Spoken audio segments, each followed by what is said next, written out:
Este é o primeiro vídeo de uma série de vídeos nos quais nós iremos discutir temas de regulação da internet, temas que têm gerado polêmica crescente no mundo, em torno de assuntos como fake news, desinformação, discurso de ódio, liberdade de expressão, direito à privacidade, direito ao esquecimento.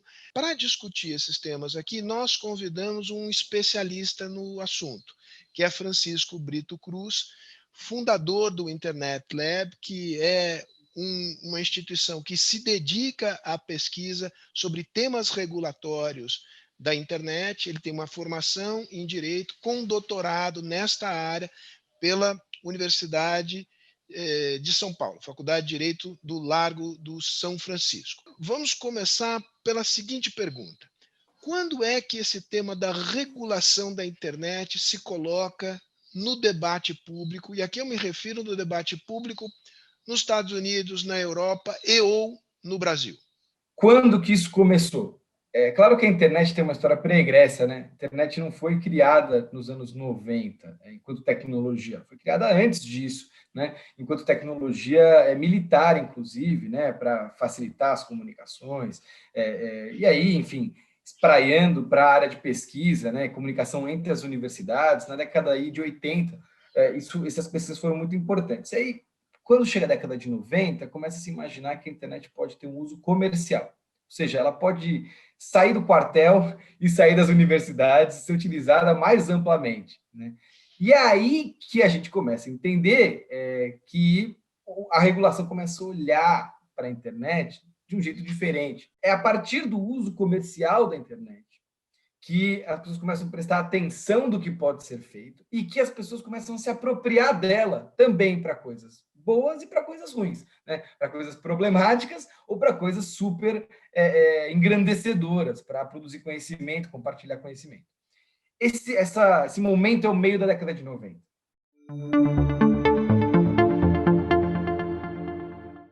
Uma coisa que marca a abertura desse primeiro ciclo, né, de conversa sobre regulação é o pânico moral um pouco sobre a internet. Isso é bem característico desses debates dali do meio da década de 90. Né? Então, a ideia de que as pessoas iam ter contato com conteúdos muito problemáticos, porque não existia filtro, não tinha um editor para dizer quem podia publicar uma coisa na internet ou não. Né? Então, as crianças iam ter contato com a pornografia, ou as pessoas que entravam na internet iam ter contato com criminosos ou com cybercrimes. Então, isso marca muito esse primeiro momento. O debate se aquece ali por volta de 95, 96, e os Estados Unidos, que lideram esse processo, porque as redes lá são mais desenvolvidas, tomam um passo de discutir uma regulação que recebeu o nome ali de CDA, o Ato de Decência das Comunicações, né? Communications Decency Act. Na discussão do CDA, o que aparece é essa preocupação com como devem se comportar esses intermediários, né, para que uma pessoa acesse um site. O intermediário é desde aquele que controla a infraestrutura até aquele que faz o site, aquele que hospeda o site. Né?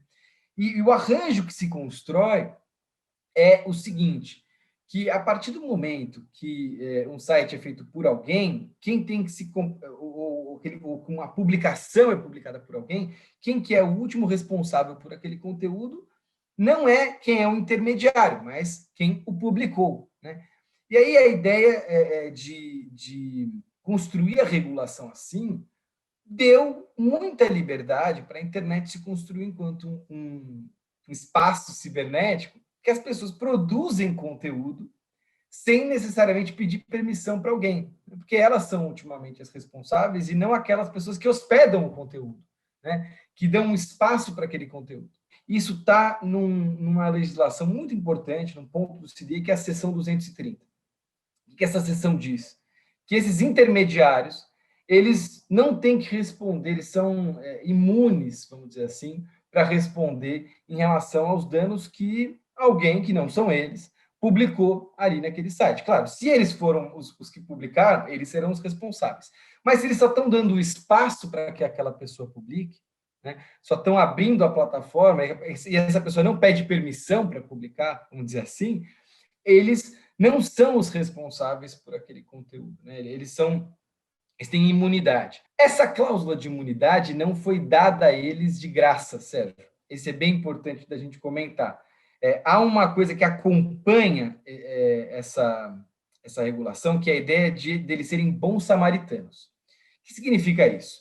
Significa que, ok, eles vão ter imunidade, mas eles vão fazer o possível para não deixar que usuários postem conteúdos problemáticos, ilícitos, conteúdos que podem escandalizar as pessoas, que podem ser contra, vamos dizer assim, um uso saudável da internet. Então, você coloca na mão deles um escudo e uma espada.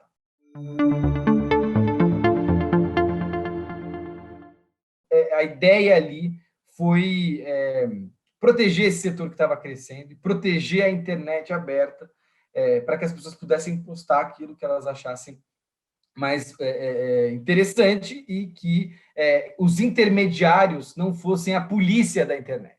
Eles não agissem contra o conteúdo de seus usuários com o medo de ter que responder por ele.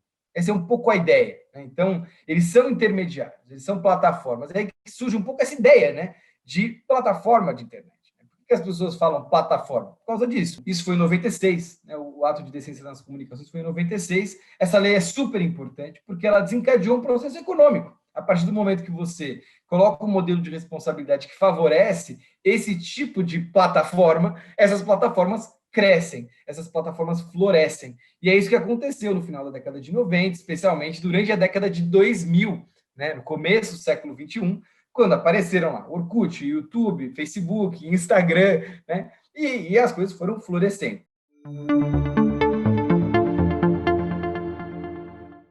Teve uma questão importante nesse ciclo que apareceu um pouco no meio disso, né? E a Europa foi super importante para isso, foi a ideia de que essas plataformas começaram a direcionar a publicidade, e esse direcionamento de publicidade, que é o grande coração do modelo de negócio que elas têm, né, era feito a partir da coleta e tratamento de dados pessoais. Então, o que apareceu no meio do caminho foi uma preocupação com essa atividade específica, né, de coleta e tratamento de dados pessoais. A Europa, até por um histórico, né, de proteção do direito à privacidade, de olhar para a privacidade para além de uma noção de autonomia, né, de que eu posso abrir mão, se um consentimento, eu posso abrir mão da minha privacidade. A Europa vai um pouco além e fala assim, bom, não é em todos os casos que os usuários de internet sabem tudo que está envolvido aí, eu preciso ter uma regulação mais intervencionista em relação à privacidade, e o debate no meio da década de 2000 foi bem tomado por isso também.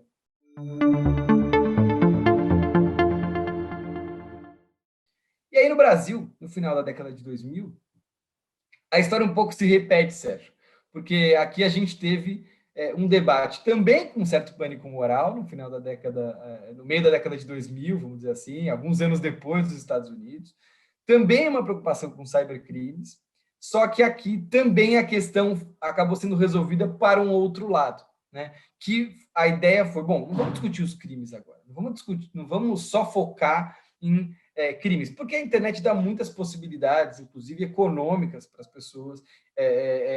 Pode ser um vetor de inovação e desenvolvimento. O crime não é a única forma de responder para isso. Vamos fazer um marco civil da internet. E essa é a ideia que apareceu no Brasil no final da década de 2000 e foi efetivada no começo da década de 2010. Né? Vamos fazer o marco civil da internet, que, de certa forma, se inspirou nesse modelo de responsabilidade que não obriga as plataformas a serem a polícia da internet. O Marco Civil, de certa forma, ele coroa esse ciclo no Brasil, e ele, de fato, é uma legislação, assim como a Seção 230, são legislações super importantes, que representam marcos para a internet do jeito que ela funciona hoje. Por quê? Porque a gente não teria a liberdade de expressão que a gente tem na internet, a gente não teria a capacidade de encontrar e acessar conteúdos dos mais diversos, a diversidade de vozes, inclusive, se a gente não tivesse esse tipo de modelo em jogo. Talvez fosse uma coisa muito diferente se esses intermediários estivessem obrigados a tratar o conteúdo de uma forma menos agnóstica, né? Ou de uma forma mais intervencionista. Para retomar a ideia dos dois ciclos, quer dizer, esse ciclo de expansão e concentração em algumas grandes plataformas. E o outro ciclo, que é um ciclo em que os temas regulatórios ganham uma incandescência política muito maior, a controvérsia política cresce muito. Eu queria que você dissesse por que há esta mudança. Eu acertei quando disse que é Brexit e eleição de Trump que marcam essa divisão entre o primeiro e o segundo ciclo? Eu diria que sim. É claro que isso é didático, né, Sérgio? Esse ciclo vai se gestando, né? Claro. As crises sociais, políticas, elas não dão um estopim apenas em um momento, mas de fato você está super correto em marcar nesse momento. Por que a gente marca nesse momento? Porque é claro que durante a década de 2000, no comecinho da década de 2000, não era todo mundo que usava a internet. Então, isso até poderia, vamos dizer, o início, a semente dessa crise, dessas questões, podia estar lá, mas não estava tão profundo, tão disseminado. Né? A partir do momento que todo mundo da sociedade está usando a internet no celular, uma virada super importante da tecnologia durante a década de 2000, né? Colocou a internet no bolso das pessoas. Né? A partir dessa evolução, disseminação, a gente começa a perceber que o que existe de crise social e política poderia se ligar ou ter uma afinidade com essa comunicação de muitos para muitos. Né? Então, eu não diria que uma coisa causou a outra. Essa crise que a gente vive, do ponto de vista de erosão das instituições democráticas, do ponto de vista de surgimento de lideranças populistas, todas essas questões sociais, elas não necessariamente causam ou são causadas pela tecnologia, mas elas têm uma afinidade com a tecnologia e com essa comunicação de muitos para muitos. E aí, nesse momento, a gente tem, ali 2016, a gente tem a expressão disso. Né? A gente tem a internet sendo palco, de certa forma, para um momento super importante do ponto de vista geopolítico e do ponto de vista social e do ponto de vista global. Né? E aí, nessa hora, todo mundo volta os olhos para as redes sociais e fala assim, mas como é que a coisa chegou onde ela chegou? E o que a gente faz agora, tendo uma realidade muito diferente da realidade de 96? Né? Então, talvez seja esse momento da gente do clique, né? E aí eu gosto de dizer isso, que de certa forma os ciclos se diferenciam na ideia de que o charme disruptivo da década de 2000 virou o medo, né? Dessas redes, né? Virou o dilema das redes. Em 2016, Brexit e Trump descobrimos a utilização política desta lógica do algoritmo. E me parece que aí, de alguma maneira, em vários lugares do mundo, se colocou a questão: ok, vocês ganharam muito dinheiro com isso, isso pode gerar muito desenvolvimento até, mas tem uma implicação do ponto de vista da vida política e da vida democrática negativa, e que tem a ver com essa característica intrínseca da forma pela qual essas plataformas editam e distribuem, quer dizer, direcionam a distribuição da informação. Vários elementos dos modelos de negócio dessas plataformas, eles encontram afinidades com processos políticos que preocuparam a sociedade. Né, no começo, aliás, no meio dessa década de 2010, a partir de 2016 especialmente, chegando no Brasil lá para 2017, 2018.